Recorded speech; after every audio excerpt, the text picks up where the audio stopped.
Hi students, welcome back to art. We are getting close to the end of the year and I'm sure you're thinking about summer. And I wanted to bring up one of my favorite activities I used to do when I was little was to create sand castles in the sand. So today you're going to be using watercolors. If you have them, you can color your picture if you don't. Crayons or Sharpie to outline. You'll want a nice heavy thick piece of paper to draw on that can accept the paint. And you're going to need a bit of table salt. I keep mine in this little shaker jar here, and I'll show you what to do with that in a little bit. So the first thing that you're going to do is with a pencil, lightly sketch out a sandcastle of your choice. You can look at different sandcastles that you find online and go ahead and look them up. And when you're creating your sandcastle, you will want to use, different geometric shapes that overlap. And you can create a moat around your sandcastle, and then after you draw the sandcastle itself, you can start to add details that tell the story about it being by the water. So in my story here, I have included several different horizon lines in the background. So there's the horizon line where the beach is and where the edge of the sand meets the water. And then there's the waves behind that. And then finally, the edge of the water off in the distance. And to further tell the story that this is a sandcastle, I added some things that you might find on the beach, shells and stones. Here's a little crab, somebody out in the water on a raft, and finally some sand toys and a pair of flip-flops off to the side. When you're doing all of this, sketch very lightly in pencil. Don't press down very hard on the pencil at all.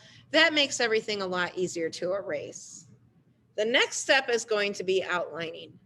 Now, if you really want a thick or a very sharp line, you can use a Sharpie for that. I like sometimes when I'm doing watercolor pictures to use a crayon to outline instead.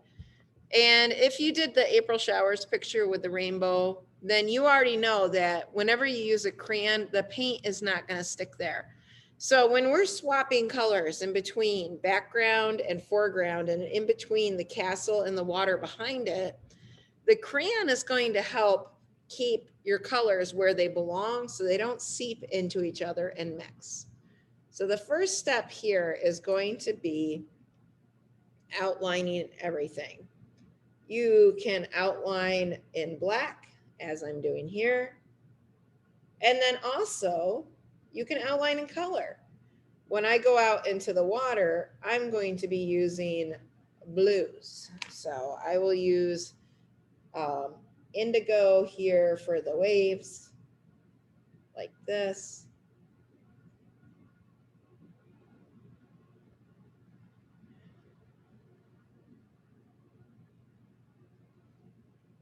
And then in the very background, I'm going to use a little bit of this blue-green color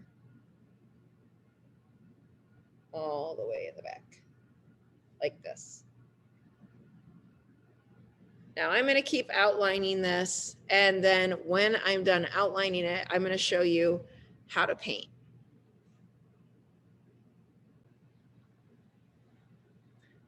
Okay, I've finished most of my outlining with crayon. I went in and used black, and if there was a spot where I would rather use color, I did that.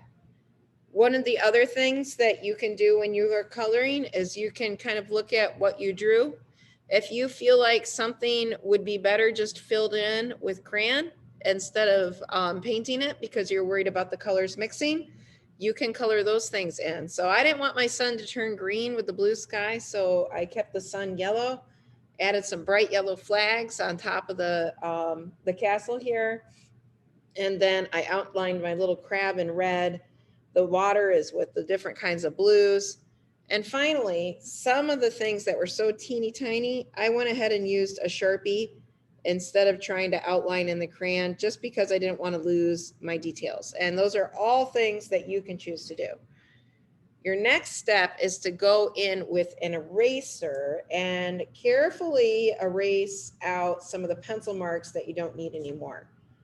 Now, when you erase over Sharpie, you can just press as hard as you like as long as the ink has dried.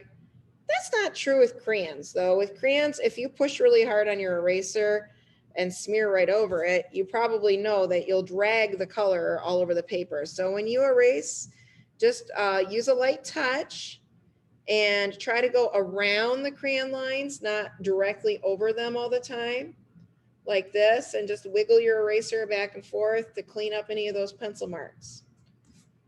Okay, after you get this done, you're gonna be ready to paint. So go ahead and just leave this as is. And then you're gonna set up your paints. You will want a watercolor brush. One that is a little fluffier is better, like this one here. This is a number 6 brush. And you will want a nice big cup of water. And then you're gonna need a set of watercolors. And finally, you will want a little bit of table salt. So I am just the little fine grain salt like you use in recipes would work just fine. Okay. When you are painting with watercolor, few things that you need to remember. You want to make sure that if your paint water starts changing color a lot, you better go change it. Because if you have dark brown paint water and then you start painting a light color, that paint water is going to contaminate the color. It's not going to come out looking very bright or very pretty. If you want something to remain white, like this seashell I have right here, I want it to stay white. So you can actually go over it with a white crayon. Now, I like the way the white crayon is mixing into the brown. And so I'm just going to leave it like that. And then same thing with my crab. If I wanted to color my crab in, I certainly could do that. So to color your sand, you're going to need the colors yellow and the colors brown.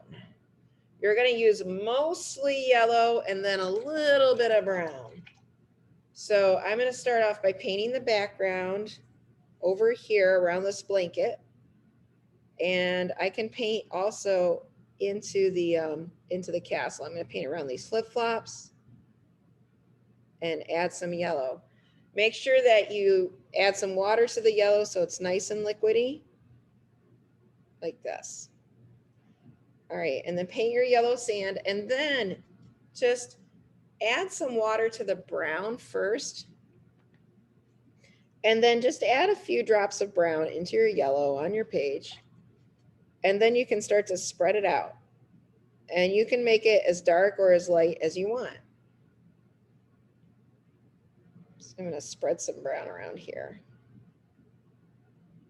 This the shape that I'm painting next to is going to eventually become a moat for my castle, so I'm leaving that. So I like that color here. I'm going to go ahead and spread this color now into the castle itself, because the castle is also made out of sand. And go up around these rocks like this, and just take the colors yellow and brown and let them mix together a little bit.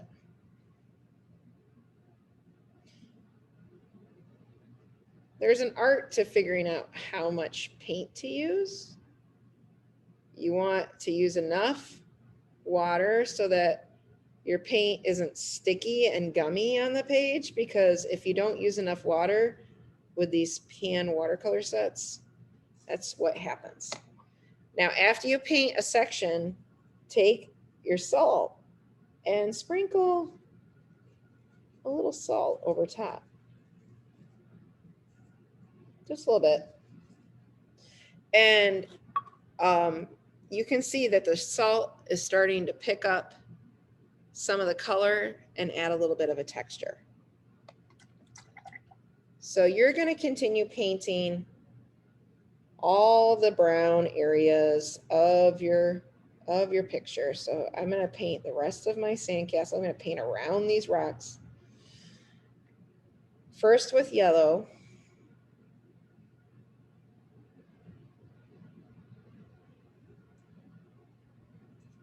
Now remember, I colored that shell white, so I can paint right over it and it will stay the right color. And then add a little bit of brown. Spread the brown into the yellow.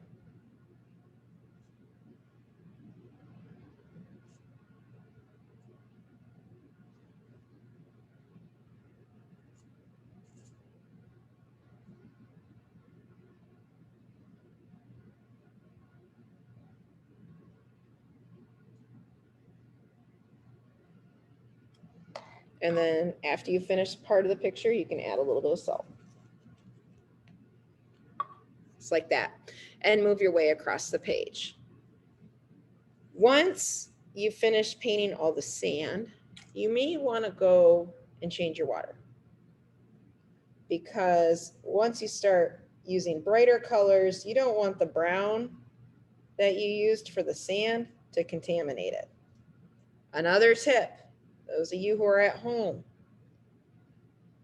since you're at home, you don't have to do this all at once. You can do it in stages. So something that you can do is paint all the brown areas of your picture, all the sandy parts, and then let it rest. Give it some time, let it dry up a little bit so that there's not a bunch of wet water sitting on top of your work. And then you can go back and paint some more. Right, so I painted that. Add a little salt. Okay, continue doing that until all areas of the picture are painted with the brown color.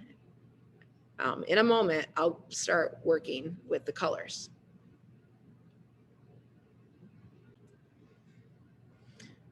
Okay, I have painted and added salt to all the sandy colors of my picture. And as I said before, the colors of the paint water have turned kind of this brown color. So I went ahead and got new paint water that's nice and bright because I'm going to be using the blue for the sky and for the water in the picture. Depending on what colors you have, if you have in your paint set, I have a lot of colors here. So I'm going to be using the turquoise paint. And then I'm going to paint the moat. So when you're painting with the blues, make sure you add a little water to the paint set before you begin. And then start to drag the color into the paper, letting the color soak in before adding a bunch more. With these turquoises especially, I noticed those are the ones that my students tend to lay on really thick. So, and when that happens, they get sticky and you can't see through them very well. So make sure that you're using just a little to go a long way and stretching the color out so that you're not accidentally laying it down way too thick.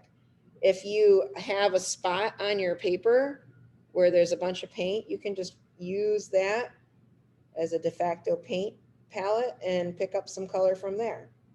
See, I just dipped a little bit of paint and it was able to do the entire moat. And then in the background, I'm going to use a little bit of a different color. I think I'll do a blue, like a true blue in the sky up here. And I'm just going to keep it really light. When you're looking at landscapes, colors get lighter the further away they are from the viewer. It's called atmospheric landscape, where if you look out, you know, colors that are really intense and bright when they're close up look a little bit lighter when they're off in the distance. So I'm just using this blue and I'm using more water in it so the colors are less intense. All right, just like with the sand, after you paint a section, you can add a little bit of salt to it. You don't want big piles of salt, just a light sprinkling, but you may want to do this over newspaper so you don't get salt all over your table. But it also wipes up pretty easily as well. And then I'm going to go ahead and paint my water. I'll use, I'm going to use a little bit of blue green and a little bit of turquoise in the water here. And I'm going to be really careful when I get up to the castle, because if I paint the blue into that brownish yellow color, they are going to want to get married. They're going to suck right into each other, and they're not going to be the same color anymore. So I have to make sure that I stretch that out. And see, there's even a little white line around there. That's okay. Continue doing this until you're done with your paper. And you can add salt to anything that is the water and anything that is the sand in your artwork, and it's going to leave a little texture for you. If you are worried about any of your small drawings, like my little crab here, and you want to use crayon to color it instead, do that. Keep making your sandcastle, go slow. You may need to take longer than a half an hour from start to finish with the dry time. That's okay.